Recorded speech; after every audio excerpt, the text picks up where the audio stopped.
sei vocês, mas eu acho super estranho alguém dizer que tem fome, mas não quer comer. Acho super estranho também alguém não conseguir parar de comer. A comida é algo que faz parte da nossa vida, né? Desde que a gente nasceu. É essencial para a nossa existência. Tem algo da compulsão alimentar, e aí eu vou aproveitar que a Raíssa fez essa bela introdução, explicou muito claramente, né, esses dois cenários, que é a anorexia e a compulsão alimentar, através da bulimia, né, que são os dois principais transtornos que mais aparecem nas clínicas e nas internações. Ao contrário de outras compulsões, como, por exemplo, pelo álcool, a droga, que são objetos que vêm depois, né, ao longo do crescimento, por um convívio social ou por outro tipo de introdução, a comida está na nossa vida desde sempre, né? Ninguém vive sem comer. É o que a gente pensa, né? Só que algumas pessoas vivem com medo de comer. E algumas pessoas vivem sem conseguir parar de comer. Então, nosso interesse nesse assunto é muito mais me parece que é por essa via, assim, como, que mecanismos são esses, que psicodinâmica é essa, que não tem tratamento farmacológico, não tem como atingir a anorexia com medicação, não tem como atingir a bulimia com medicação, tem como você tratar a ansiedade, a depressão, como a Raíssa já colocou. Então, eu gostaria de hoje assim, convidar vocês para pensar sobre isso, né? Do que é que se trata esse tipo de comportamento e o que é que ele diz sobre o sofrimento.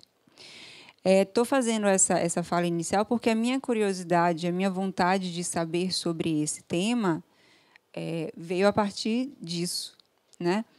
E um outro aspecto aí, a gente está com uma plateia majoritariamente de mulheres, né, do sexo feminino, são dois transtornos, principalmente a anorexia, que atinge muito as mulheres.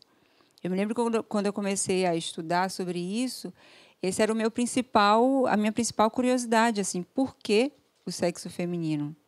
Por que as meninas sofrem tanto desse transtorno? Então, eu decidi começar a minha fala e bancar como um tema para conversar com vocês uma pergunta, porque eu acho que não tem uma resposta para isso, mas tem uma provocação que faz com que cada um possa ir se havendo com os livros, com as palestras e com a escuta, né? Mas não só a escuta especializada, a escuta daquele que está do lado, a escuta daquele que está sofrendo com aquilo, né? Um familiar, um amigo, alguém que sofre por causa da alimentação, né? Tem um aspecto aí que como Raíssa falou, né, quando ela trouxe o contexto cultural, que é do tempo que a gente vive. Eu não sei se vocês têm essa mesma impressão que eu, a gente vai ter tempo para conversar sobre isso, mas é muito curioso a quantidade de reality shows sobre chefes de cozinha. É muito curiosa a quantidade de páginas no Instagram o dia inteiro mostrando a gente receitas fáceis, receitas fits, receitas com panquecas com 3 ingredientes. O tempo inteiro. As blogueiras viraram grandes gurus de estilos de vida saudável. E o estilo de vida saudável está muito associado à alimentação, né? Elas vendem aquela imagem daquele corpo perfeito que se consegue através de alimentação e de exercício físico. Então, a gente está o tempo todo sendo convidado a pensar que falta alguma coisa na gente. A gente não conseguiu aquilo ali ainda não, né? Mas se a gente não conseguiu é porque a gente não se esforçou para isso, porque tem como. É isso que as redes sociais, a televisão, essa cultura está o tempo todo nos dizendo. Então, a gente pensa o transtorno alimentar muito a partir dessa classificação psiquiátrica, mas o convite dessa noite também a vocês pensarem como vocês se alimentam, como vocês recebem essas informações, se isso atinge o alimentar-se. Porque parece algo natural, mas não é. É algo, antes de mais nada, ligado à subjetividade de cada um. A gente acabou de ter um momento aqui, que foi um momento onde nós comemos, onde nós bebemos, que é um momento usado para receber vocês, para que vocês se sintam bem recebidos à nossa casa, para que vocês saibam que a gente quer vocês aqui, que importam para a gente. Não é à toa que a gente faz isso. A gente poderia abrir a porta e cada um entrar. Seria uma forma de receber diferente, né? Então, a alimentação está o tempo todo nos convidando a pensar nos nossos afetos, nos símbolos que circulam entre nós. A gente simboliza a partir disso também, né? Não é à toa que a gente recebe os amigos em casa, que a gente vai para os dates sempre em jantares, é sempre um convite para você estar com o outro, não é? Mas isso desde o começo. Freud, ele falava que a primeira experiência de satisfação que um ser humano tem é a partir do quê? Da amamentação. O primeiro encontro com o corpo do outro é a partir da amamentação. É assim que a gente começa a se relacionar. E aí eu não estou dizendo, pintando aquela ideia de uma amamentação perfeita. Não, estou falando com todos os problemas que existem nela. Esse primeiro encontro é a partir do corpo da mãe quando oferece o leite para aquela criança, né? Então, já aí, o registro é um registro da satisfação e um registro também da construção daquela relação, daquele afeto. Quantas vezes vocês viram mães muito agoniadas porque o bebê não pegou no peito? Quantas vezes vocês viram essas mães se sentindo super culpadas porque tinham que sair e não podiam ficar em casa para poder amamentar seus filhos? E essa culpa leva muito dessas mulheres a recompensar esses bebês de várias formas, né? Então, olha quanta coisa vem só nisso. Só nesse movimento que convida à oralidade, que é um registro pulsional, né? Aí a se movimentar, a descarregar essa pulsão, né? Esse movimento de satisfação. Então, nós temos esse registro desde o início da nossa vida.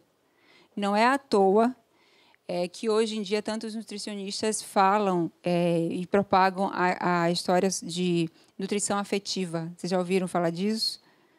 Né? Hoje, o que se fala muito é nutrição afetiva e o comer transtornado. Então, é um convite a vocês pensarem sobre a relação de vocês com a comida. Mas não é só por um registro de afeto, simplesmente. Quando Freud convida a gente a pensar na amamentação como o primeiro registro de satisfação do bebê, ele está falando muito explicitamente que a alimentação faz parte da forma como nós nos constituímos como sujeitos. Ou seja, como a nossa subjetividade, que é esse olhar que a gente tem para o mundo, né? Como a gente simboliza, como a gente significa, como a gente registra, como a gente devolve, né, para o mundo. A nossa relação com o mundo é mediada por essa subjetividade. Desde o início está registrado a partir da alimentação. Então, quando, por exemplo, muito inicialmente, um bebê e a mãe são um corpo só. Certo? Um bebê, ele não pensa, ele não se sabe sozinho, ele não sabe sobre ele. Alguém sabe sobre o bebê. Espera-se que seja assim. Alguém tem que saber sobre esse bebê. Esse alguém é esse grande outro, é essa mãe, é esse outro que vai ocupar esse lugar. Então, a mãe e o bebê são um só. Quando um bebê chora, são esses que estão ali no convívio com aquele bebê e nessas trocas que falam, ele está com fome. Aí ele chora e depois fala, não, isso aí é manha. É o mesmo choro. Para quem está visitando o bebê, sabe que é o mesmo choro.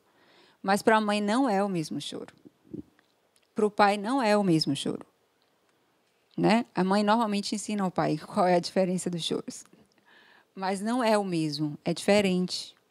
E essa marcação de diferença já é uma forma de registrar algo ali no corpo daquela criança. Esse choro é de fome. Esse choro é de manha, é dengo. É porque ele está sentindo sua falta. Para o bebê, aquilo ali não é nem fome, não é nada. Para o bebê, aquilo ali é um incômodo no corpo. O fato da mãe dizer, registra com a palavra que aquele incômodo ali tem um nome. Olha a entrada desse bebê na linguagem. Olha a entrada dele na cultura como é. Imagina se alguém não faz isso por esse bebê, as possíveis complicações que isso vai ter. Porque ele entra a partir daí. Ele entra a partir daí e tem uma outra operação que ocorre quando essa mãe não pode mais correr para sanar isso. O que acontece nesse momento? Esse bebê se frustra, porque ela não vai estar ali com o peito para dar. A mãe vai ter que lidar lá com a culpa dela de não estar o tempo todo, e o bebê vai ter que lidar com a frustração dele de não estar o tempo todo com o peito ali.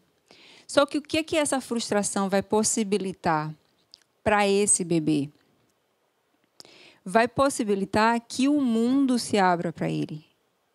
Porque ele, nesse momento, é o grande, assim, é uma extensão do corpo da mãe. Saiu dela, né? Está ali o tempo todo, acalenta.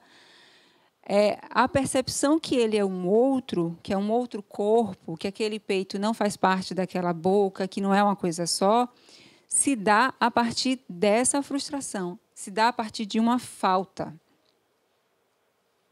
Isso é que é precioso nesse momento do desenvolvimento da Constituição. É a partir dessa falta que essa mãe vai poder dar a esse filho. Lacan, que é um psicanalista francês, falava de o que uma mãe pode dar para um bebê, para o seu filho, é o dom da falta. É não estar. Porque é a partir disso que esse bebê vai ter que fazer um outro esforço no mundo da linguagem. O mundo se abre para ele porque ele vai precisar de outros. A mãe não vai estar ali. Por quê? Porque a mãe vai estar trabalhando, porque a mãe vai estar com o pai, porque a mãe vai estar com a avó, porque a mãe vai ter um outro interesse. Esse olhar não vai ficar só nele ali o tempo todo. Então, de repente, eu não sou mais isso tudo para minha mãe. Tem uma outra coisa aí que está chamando a atenção dela. O que é essa outra coisa? Essa curiosidade é importantíssima. Porque, senão, o que acontece? Mamãe, bebê, mamãe, bebê, mamãe, bebê. E é mamãe, bebê com 1, 2, 3, 4, 5 meses. E é mamãe, bebê com 1 ano, 2 anos, 3 anos, 4 anos, 5 anos, 15 anos, 20 anos. Olha aí como isso vai, né? Crescendo e se complexificando, né? Então, é preciso que haja uma falta para que esse bebê abra os olhos para o mundo, para que entre outras pessoas. Nesse momento, normalmente, o que casa aí é uma coisa que os médicos chamam de introdução alimentar, né? Que tem várias técnicas hoje em dia. Antes me parece que era um pouco mais fácil, hoje em dia tem vários nomes, né? Tem uma que é para a criança mesmo pegar a bananinha, sentir a textura, né? A laranja, enfim, aí vai introduzindo as coisas, aí vai percebendo o que é que a criança recusa, o que é que a criança quer, aí deixa a criança bagunçar, né? Deixa a criança se lambuzar, e aí vem os psicólogos e falam, não, deixa mesmo, porque aí tem toda uma questão sensorial que é importante, aí o pai fica, mas até quando deixa, porque ele está sujando a cozinha inteira, o que a gente faz, né? Olha quanto vem aí, o quanto de aprendizado vem, tanto para a criança quanto para essa família, né? Para essa mãe e para esse pai. Então, a alimentação, se a gente sai desse aspecto mais ligado à dieta, às restrições e à estética, a gente vai perceber que a relação que a gente tem com a comida, o buraco é bem mais embaixo, é muito mais profundo. Então, quando alguém, em uma idade avançada, faz alguma restrição mais severa na alimentação, Olha o que Raíssa estava dizendo para a gente. Historicamente, as mulheres, as meninas, e era muito comum que aconteça na idade da entrada da adolescência. Por quê? Porque o corpo está mudando, ela está deixando de ter o corpo de menina, começando a ter sinais de um corpo de mulher, de moça, né? Elas param de comer para não possibilitar esse outro momento, que é de começar a se ver como uma mocinha ali acontecendo. Tem algo da sexualidade aí que faz um nó. Tem um lugar aí que ela não tem condições ainda de perder. Então, isso daí não começa só na idade dos 11, 12 anos. A gente tem que, às vezes, investigar muito, mas quando vem para a psicoterapia, que a gente abre as portas para a escuta, para a subjetividade, aí a gente vê que, quando a gente começa a falar disso, esse sujeito, esse paciente, ele sempre se remete a um passado. A família se remete ao passado, a esses primeiros registros, muitas vezes. Uma paciente, por exemplo, que faz uma anorexia na adolescência e que, quando a gente vai conversar com a família, de repente a gente percebe que ela teve alergia ao leite da mãe. Como é que foi para essa mãe não poder amamentar para essa criança? Como é que foi para esse bebê? Essa dor que sentia, até localizarem que era isso, esse bebê sofreu muito. Muito. Então, essa dor lá do começo, isso aí vira um registro mnêmico, como falava Freud, né? Um registro que aí depois, na vida, isso vai ser retomado. Não pela filha, porque ela não vai ter acesso a isso, mas pela mãe. E aí a forma como essa mãe fala desse momento, a forma como essa família, essa criança cresceu aí, escutando isso. E isso foram registros que ficaram. Então, o sintoma se faz aí, na recusa ou na compulsão, para dar uma resposta a isso que foi insuportável, que está aí sendo construído a partir dessa psicodinâmica, que é como a gente chama, né? Então, quando a gente escuta um paciente com transtorno alimentar, a gente tem muita... me dá muita curiosidade, eu tenho muito interesse nesse assunto, e eu vejo muitos dos colegas, assim, é muito comum a gente valorizar pouco quando o paciente fala isso. Não dá muita atenção. E o que a clínica está ensinando a gente o tempo todo é o quanto a gente precisa falar sobre isso. O quanto a gente precisa escutar isso, né? Então, o que a Raíssa estava falando das pesquisas, dos livros, de todo esse conteúdo, é para fazer circular isso. A gente aqui é para fazer circular isso. É para mostrar o quanto a gente precisa conversar sobre isso. Então, quando a gente se põe a escutar um paciente falando sobre isso, é isso que vem. Não é a comida, é a relação. O nó faz a partir daí, né? Mas se tratam das relações, de uma posição, aí, né, uma posição subjetiva desse sujeito nas relações. Então, é por esse viés que a gente trata os transtornos alimentares. Agora, tem um outro viés, né, que me parece que aí a gente precisa ficar muito atento, que é esse aspecto cultural. Porque o que é que está acontecendo muito rotineiramente? Aquilo que era, para muitas pessoas, muito comum, assim, já coloquei para vocês o porquê não é natural no sentido de, né, como respirar, né, todo mundo faz. Mas, assim, aquilo que era muito comum virou um policiamento. Assim, parece que tem um super-eu o tempo todo, que um momento desse daqui, de repente, se você está se achando, sei lá, você vai comer glúten, né? Vai comer aquele folhadinho, ai, tem glúten, não posso. Mas você não tem problema com glúten. Mas, de repente, não pode glúten. Ai, não posso comer isso porque tem leite, mas você não tem problema com leite. Não, mas eu ouvi dizer que leite é melhor a gente não mexer. Mas por quê? O que é que está... Parece que tem um super-eu aí, algo imperativo, dizendo o que você deve e o que você não deve. E qual é a atenção que é importante ter em relação a isso? É que isso é muito mais alienador do que libertador. Então, será que a gente está falando mesmo de saúde? Será que se trata de saúde quando a gente repete esse movimento?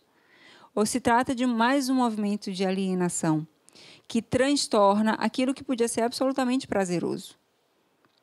Aquilo que podia ser algo assim, né? De um encontro, de um momento juntos, de uma comemoração, de uma celebração. Então, não é só a preocupação que se tem que ter com as medidas.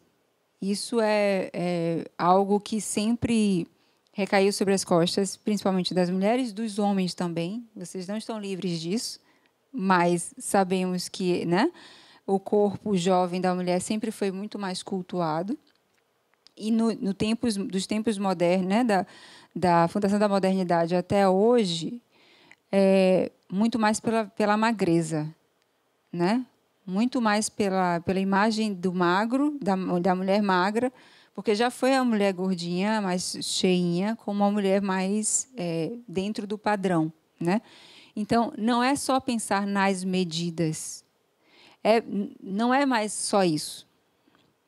É pensar se aquilo que você come pode ou se aquilo que você come não pode. De repente, todo mundo tem que ser vegetariano. De repente, vegano virou algo quase político, né? Não por causa de uma posição ou de uma restrição realmente alimentar ou política ou de posicionamento em relação à matança dos animais, mas porque todo mundo diz que é melhor assim. Então, se todo mundo diz que é melhor assim, eu faço assim. Então, pensar sobre isso é também se permitir a pensar o que é saúde. Se quando se enche os consultórios dos nutricionistas procurando dieta, se fala realmente de saúde ou de uma repetição de um padrão de comportamento alimentar, que é aí que eu queria chegar. Vocês já ouviram essa expressão, né? Padrão de comportamento alimentar. Padrão, não é a sua forma. Não é como você se alimenta. É o padrão de comportamento que é aquele que é dito que é o certo. Então, isso é importante não só para a gente poder pensar sobre isso, né? Porque é importante a gente pensar sobre isso que está aí circulando no social, mas também é algo importante de um diagnóstico diferencial. Aquilo é muito comum a gente ouvir falar que é compulsão uma coisa que não é compulsão. É muito comum se falar de recusa alimentar como se fosse anorexia, e nem toda recusa alimentar é um quadro anoréxico. É para a gente pensar que isso, no nosso dia a dia, quando vocês procuram os médicos, os psicólogos, e vão com todo esse conteúdo, é algo fino, mas que é preciso ficar muito atento. Então, às vezes, aquilo que você está achando que está errado, que é compulsivo, que é doentio, não é. É algo que você precisa tratar como uma compensação por causa da sua ansiedade. Vocês já ouviram, né? Ou já viveram isso? Comer muito açúcar quando está triste, né? Isso é muito comum. Está triste, aí compensa como? Açúcar. Vai tratar um transtorno alimentar? Não é disso que se trata. A gente precisa falar da tristeza e não só do comportamento, do padrão de comportamento alimentar. Então, isso serve muito para a gente como referência para a produção de um diagnóstico diferencial.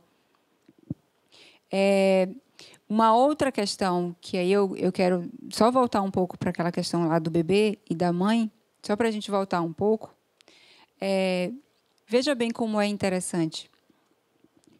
Quando a criança está numa no momento de introdução alimentar. Há muitas orientações dos pediatras em relação a isso, né? Muitas orientações pediatras. E eu tenho visto cada vez mais eu acho que se chama livre demanda, né? Um conceito de livre demanda que está sendo muito divulgado, né? pelos colegas. E o que é o conceito de livre demanda? É você amamentar na medida que a criança pede. O bebê pede, dá o peito. O bebê pede, dá o peito. Até o momento que a gente não sabe. Eu já vi crianças de 5 anos procurando o peito e recebendo o peito. Com dente, com tudo isso daqui prejudicado, né? Com toda a questão da oralidade prejudicada, porque já está com dente, já está o dentista já está ali sinalizando, né? Olha, está dificultando aí o processo. Mas qual é a questão com isso? Que a gente precisa ficar, assim, ter alguma crítica disso. Não estou dizendo que é bom ou que é ruim, ou que é certo ou que é errado, porque para mim não se trata disso.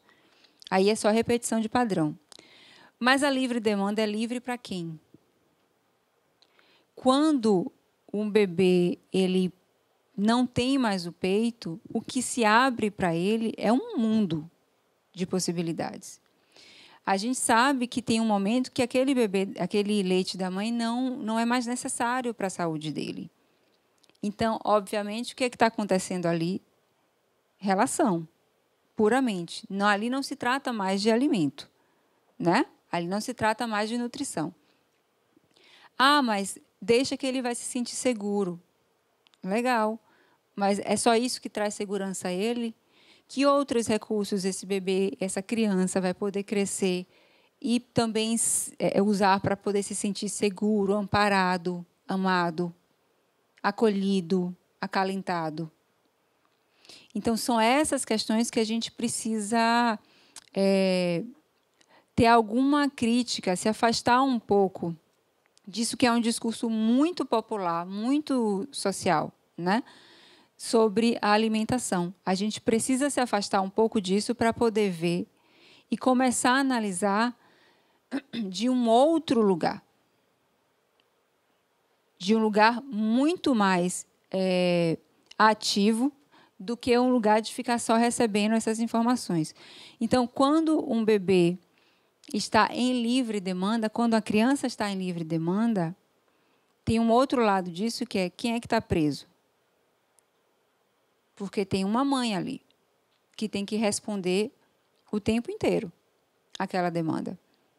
Como é que isso se organiza na família? Um pai não tem um peito para acalentar o filho, então como é que ele entra?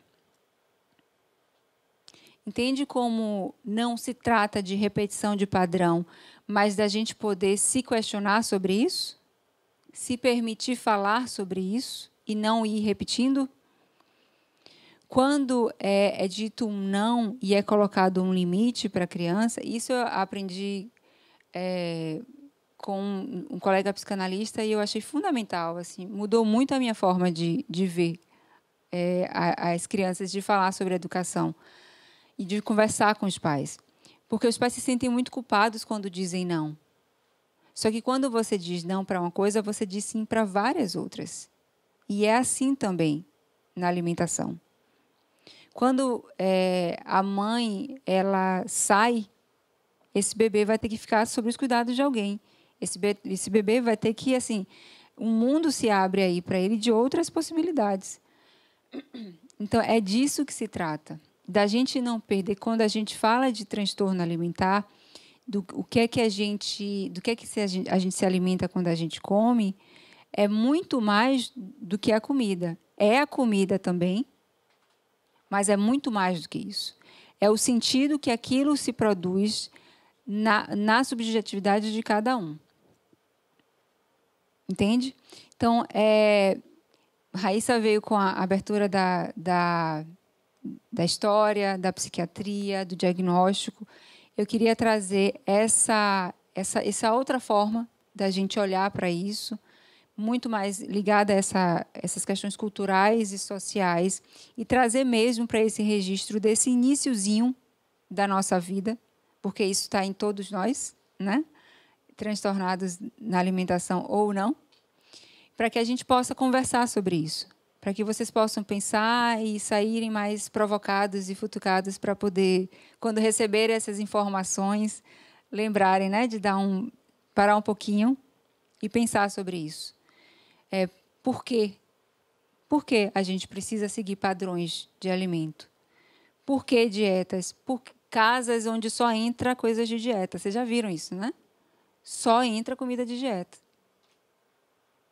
É disso que se trata, o comer? É disso que a gente vai... É isso que a gente vai repetir? O que é que a gente está dizendo às crianças quando é disso que a gente fala? Né? Quando o prazer da comida só vem do lado de fora. Olha que interessante. Porque em casa só come de forma restritiva. O prazer está fora. Olha o registro que fica para essa criança. Então, é nisso que a gente precisa pensar, né? Como adultos, uma coisa que o transtorno alimentar, e aí eu já vou encerrar minha fala, para a gente poder conversar, é quando a gente escuta um adulto, um adolescente falando sobre, né, que está sofrendo com transtorno alimentar, é sempre o convite para falar sobre esses primeiros registros, sobre essa pré-história. É muito comum e não é à toa, né? Então, agora eu vou encerrar minha fala. Muito obrigada a todos vocês.